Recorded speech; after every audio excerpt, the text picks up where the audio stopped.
बंधु प्रेम के आदर्श त्याग मूर्ति भरत जी का अयोध्या लौटना। भरत को रामचंद्र जी ने अपने स्मरण के स्वरूप में अपनी चरण पादुका दी। भरत ने उन्हें अपने माथे से लगाया। बंधु प्रेम का आदर्श स्थापित करने के लिए भरत सीताराम सीताराम रटते हुए अयोध्या वापस लौटे। भगवान की चरण पादुका को सिंहासन पर स्थापित किया।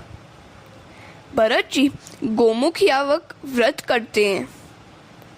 गाय को जो खिलाया जाए वह गोबर के साथ बाहर आने पर गौमूत्र के साथ उबाला जाता है। वैसे वे दिन में एक बार खाते थे।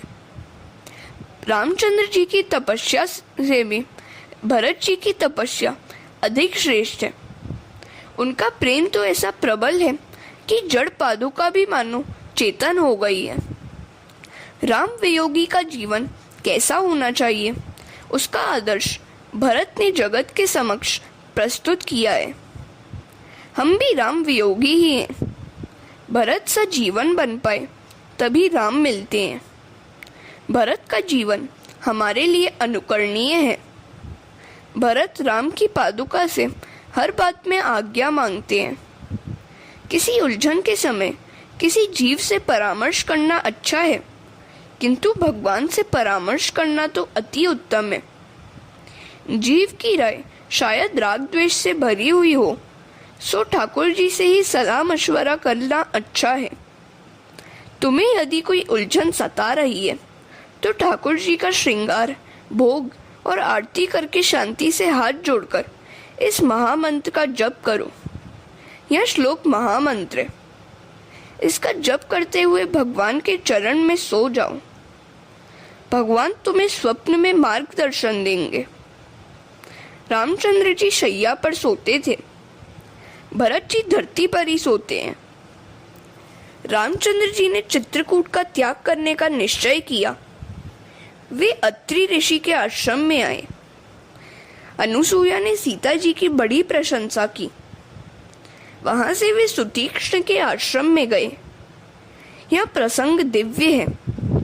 सुतीक्ष्ण मुनि अगस्त्य के शिष्य थे। विद्याभ्यास की समाप्ति होने पर उन्होंने गुरुजी की से गुरु दक्षिणा मांगने की प्रार्थना की। अगस्त्य ऋषि ने कहा, कल्याण हो तेरा। कुछ पाने की आशा से मैंने विद्यादान किया हो ऐसा नहीं है। यदि हो सके तो मुझे कभी रामचंद्र जी के दर्शन कराना। हरे कृष्णा। सुतीक्ष्ण मुनि ने आज रामचंद्र जी के दर्शन किए। उन्होंने राम जी से कहा, चलिए मैं आपको मार्ग दिखाऊं।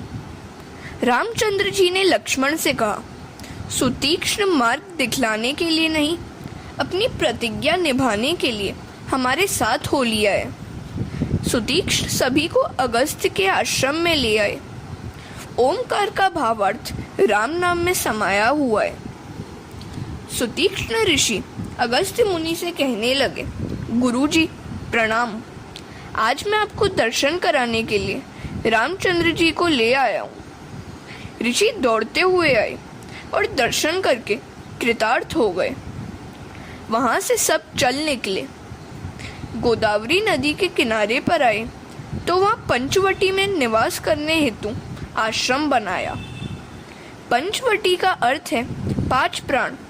परमात्मा 5 प्राणों में विराजमान है। संसार अरण्य में भटकने वालों को वासना रूपी शूर्पणखा मिल जाती है। राम तो उसकी ओर देखते तक नहीं है। शूर्पणखा मोह का स्वरूप है। वह रावण की बहन है।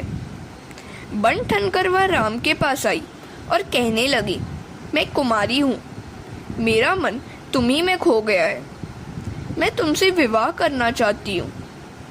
शूर्पणखा काम वासना है। रामचंद्र जी ने कहा, तेरी ही भांति मेरा भाई लक्ष्मण अविवाहित है, उसके पास जा। मैं तो एक पतिव्रत का पालन करता हूँ। शूर्पणखा आग बबूला हो गई। तुम अपनी सीता के कारण मेरी उपेक्षा कर रहे हो। उसने अपना विशाल राक्षसी रूप धारण किया। वासना भी शूर्पणखा की भांति पहले तो सुंदर ही लगती है, किंतु आगे चलकर उसका वास्तविक रूप सामने आता है और जीव फंस जाता है। वह आरंभ में सुकुमारी लगती है, किंतु आगे चलकर भयंकर हो जाती है। उसकी पकड़ से छूटना आसान नहीं है। लक्ष्मण जी ने शूर्पणखा के नाक कान काट के रख दिए। वह रोती चिल्लाती रावण के पास आई। रावण ने पूछा, क्या हुआ? कैसे हुई तेरी ऐसी दशा? शूर्पणखा ने कहा, दशरथ के 2 पुत्र पंचवटी में रहते हैं। उनके साथ एक सुंदर स्त्री भी है। मैं तुम्हारे लिए उसे लेने गई थी तो मेरी यह दशा हुई। रावण उसे सांत्वना देने लगा। इधर रामचंद्र जी ने सीता जी से कहा, देवी, अब लीला का समय आ गया है। तुम अग्नि में निवास करो। इसलिए तो लिखा गया है, रावण जिस सीता को ले गया था वह सीता नहीं, सीता की मात्र छाया ही थी। रावण मारीच के साथ पंचवटी आया। मारीच ने कपट से कनक मृग का रूप धारण किया। सीता जी ने यह सुवर्ण मृग देखा तो राम जी से कहा, मुझे इसकी खाल का वस्त्र पहनने की इच्छा है, आप इसका शिकार कीजिए। राम ने भागते हुए उस मृग पर बाण चलाया तो वह हे लक्ष्मण बोलता हुआ धाराशायी हो गया। इधर सीता जी ने लक्ष्मण के नाम की पुकार सुनी तो लक्ष्मण को अपने पति की सहायता के लिए दौड़ाया। लक्ष्मण आश्रम के बाहर निकले तो रावण ने भिक्षुक का रूप लेकर सीता जी का हरण किया। हरे कृष्ण। सीता हरण एवं जटायु मरण। रावण सीता जी को रथ पर बिठाकर आकाश मार्ग से जा रहा था। मार्ग में जटायु ने सीता जी की आर्तवाणी सुनी तो उन्होंने रावण से युद्ध किया। उन्होंने रावण से पूछा कि कहाँ है उसकी मृत्यु। रावण को छल करने का अवसर मिल गया। उसने झूठ मूठ कह दिया कि अपने पाँव के अंगूठे में है। जटायु जो ही उसका अंगूठा काटने के लिए झुके, रावण ने उसका पंख काट दिया। लक्ष्मण को आया हुआ देखकर राम ने उनसे पूछा, तुम्हें तो अपनी भाभी की रक्षा के लिए वहीं रहने को कहा था, यहाँ क्यों आए? लक्ष्मण जी ने कहा, मैं तो वहीं रहना चाहता था, किंतु भाभी के आग्रह के कारण आना पड़ा। और उन्होंने बड़े भाई से सारी बात सुनाई।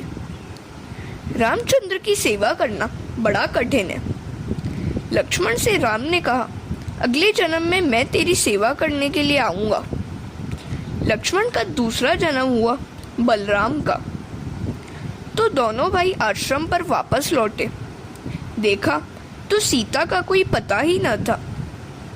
एकनाथ जी ने सीता वियोग का बड़ा अच्छा वर्णन किया है। राम जी सीते सीते पुकारते हुए विलाप करने लगे। लक्ष्मण उन्हें बार बार धीरज देते हुए समझा रहे थे।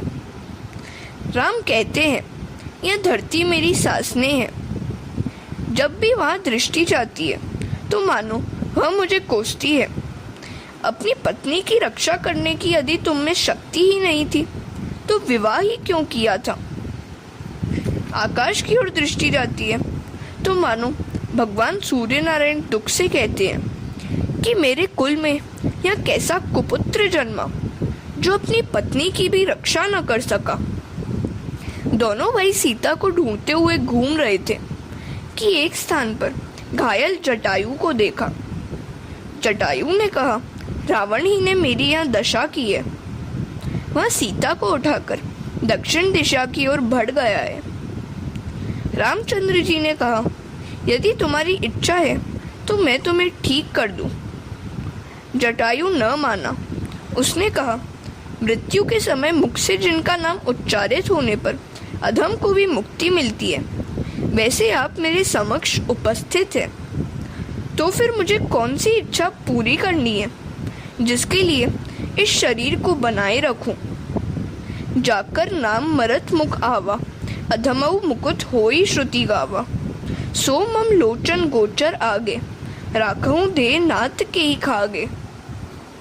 जटायु ने गिद्ध की चे छोड़ दी और हरिधाम चले गए। जिस गति की योगी इच्छा करते हैं वह उत्तम गति राम जी ने जटायु को दी। इसीलिए शिवजी पार्वती से कहते हैं, पार्वती, वे लोग सत्य अत्यंत दुर्भागी हैं जो हरि को छोड़कर सांसारिक विषयों से प्रेम करते हैं। सुनऊ उमा ते लोग अभागी, हरि तजी हो ही विषय अनुरागी। हरे कृष्णा। शबरी प्रसंग। वहां से वे शबरी की कुटिया पर आए। यह शबरी अगले जन्म में किसी राजा की रानी थी। वह धन से तो सेवा कर सकती थी किंतु तन से नहीं। एक समय वह प्रयागराज गई। वहां कई महात्माओं से मिलन हुआ।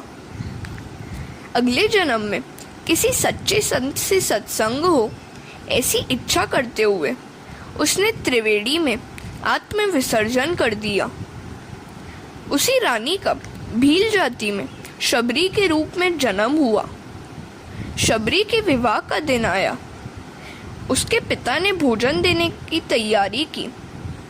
बहुत सी बकरियां भी लाई गईं, जिनके मांस का भी उपयोग किया जाना था। शबरी ने सोचा, मेरे कारण ही तो यह हिंसा होने जा रही है। नहीं नहीं, ऐसा नहीं होना चाहिए। उसने मध्य रात्रि के समय घर ही छोड़ दिया। शबरी पंपा सरोवर के किनारे आई और मातंग ऋषि के आश्रम के निकट रहने लगी। यह मातंग ऋषि वर्ष में एक हाथी का शिकार करते थे और इसके मांस को भक्षण करते हुए सारा वर्ष बिताते थे। अन्य ऋषि उनकी निंदा करते थे तो वे कहते थे, आप तो कई जीवों की हत्या करते हैं, जबकि मैं तो वर्ष में मात्र एक ही जीव की हत्या करता हूँ। शबरी वहां आई। सारा दिन किसी वृक्ष पर बैठी रहती और रात के समय संतों की सेवा करती। सत्कर्मों की प्रसिद्धि से पुण्य नष्ट हो जाता है। किसी को दिखाने के लिए नहीं, भगवान को प्रसन्न करने के लिए ही सेवा करो। जिस मार्ग से ऋषि मुनि स्नानार्थ जाते थे उस मार्ग की सफाई रात्रि के समय शबरी कर देती थी। किसी को पता नहीं चलता। उससे मातंग ऋषि ने पूछा, तू कौन सी जाति की है? शबरी ने सच्ची बात ही कह दी कि वह किरात कन्या है। मातंग ऋषि ने सोचा कि यह हीन जाति की है किंतु हीन कर्म नहीं है। उन्होंने कहा, पुत्री, तुम मेरे साथ आश्रम में ही रहना। शबरी शुद्ध थी, फिर भी लोग निंदा करते थे कि ऋषि होकर भी भील कन्या को अपने पास रखा है। ऋषि ने उसे राम मंत्रों की दीक्षा दी। एक दिन मातंग ऋषि ब्रह्मलोक में जाने की तैयारी करने लगे तो शबरी को बड़ा दुख हुआ। वह कहने लगी, पिताजी, आप मत जाइए। आप चले जाएंगे तो मेरा क्या होगा? ऋषि ने कहा, मैंने तुम्हें राम मंत्रों की दीक्षा दी है, श्रद्धा रखना। एक ना एक दिन तेरी कुटिया पर रामचंद्र का आगमन होगा। कब आएंगे वह तो मैं भी नहीं जानता, किंतु अयोध्या में तो उनका प्राकट्य हो चुका है। जप, तप, दान, तीर्थ आदि सब कुछ करने पर भी यदि किसी सच्चे संत की कृपा न होगी तब तक भक्ति सफल नहीं होगी। वैष्णव आशा में ही जीते हैं कि मेरे प्रभु मुझे अपनाएंगे। बड़े उत्साह से सेवा स्मरण करते रहो। मन न लगे तो सतत सत्कर्म करो। शबरी को श्रद्धा थी कि राम कभी तो आएंगे ही। वह वन में से बेर आदि फल ले लेती थी।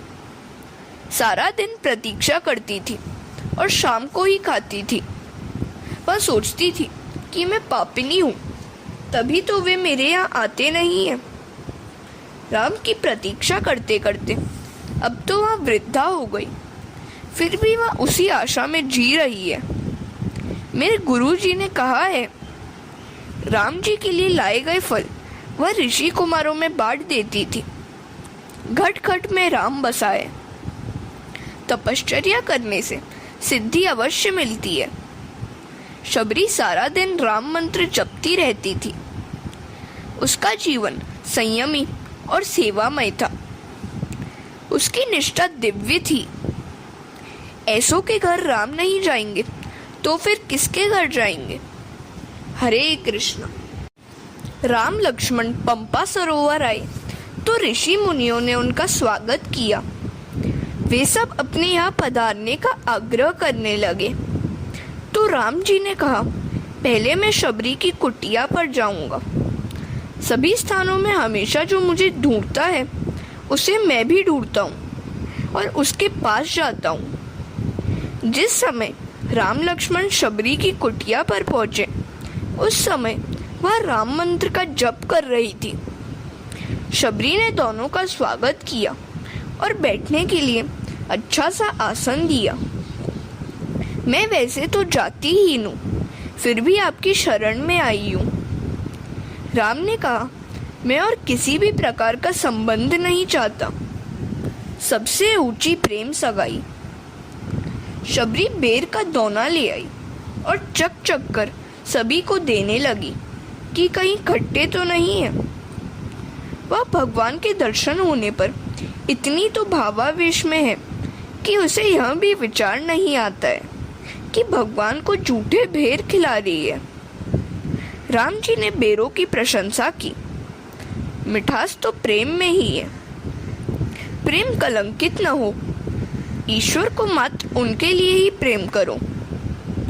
महापुरुष वर्णन करते हैं कि शबरी के बेर खाकर राम जी ने जो कुठली फेंक दी थी उनमें से द्रोणाचल पर्वत पर संजीवनी वनस्पति उत्पन्न हुई। इसी संजीवनी से लक्ष्मण जी को जीवन दान मिला था। अतिशय भजन करो, सच्चे साधु संतों में विश्वास रखो। शबरी का चरित्र मानव मात्र के लिए आश्वासन रूप है। भगवान अवश्य मिलते हैं। श्री राम ने शबरी से पूछा, तेरी कोई इच्छा है? शबरी ने कहा, इस पंपा सरोवर के बिगड़े हुए जल को आप शुद्ध कर दीजिए। किसी समय एक ऋषि ने शबरी को लात मारी थी, सो इस सरोवर का जल बिगड़ गया था। राम जी लोगों से कहते हैं कि इस जल को शुद्ध करने की शक्ति मुझ में नहीं है। यदि शबरी के चरण तीर्थ के जल के इस सरोवर में अंजलि दी जाए तो बात कुछ बन सकती है। शबरी को सरोवर में स्नान कराया गया और फलतः सरोवर का जल शुद्ध हो गया। राम ने शबरी का उद्धार किया। राम का दर्शन करती हुई शबरी योगाग्नि में विलीन हो गई। रघुनाथ जी अब ऋषिमुख पर्वत के समीप आए। वहां सुग्रीव रहते थे। वहां प्रथम तो हनुमान जी से मिलन हुआ। हनुमान जी ने उनका परिचय जाना और सुग्रीव से मैत्री करा दी। जब तक ईश्वर से जीव की मैत्री नहीं हो पाती है तब तक जीवन सफल नहीं हो पाता, और ऐसी मैत्री हनुमान जी अर्थात ब्रह्मचर्य के बिना नहीं हो पाती। राम नाम तो अमृत से भी श्रेष्ठ है। राम नाम भवरोग की दवा है, किंतु संयम के बिना वह भी कारगर नहीं हो सकती। राम नाम तो सब कहे, दर्शत कहे न कोई। हरे कृष्णा।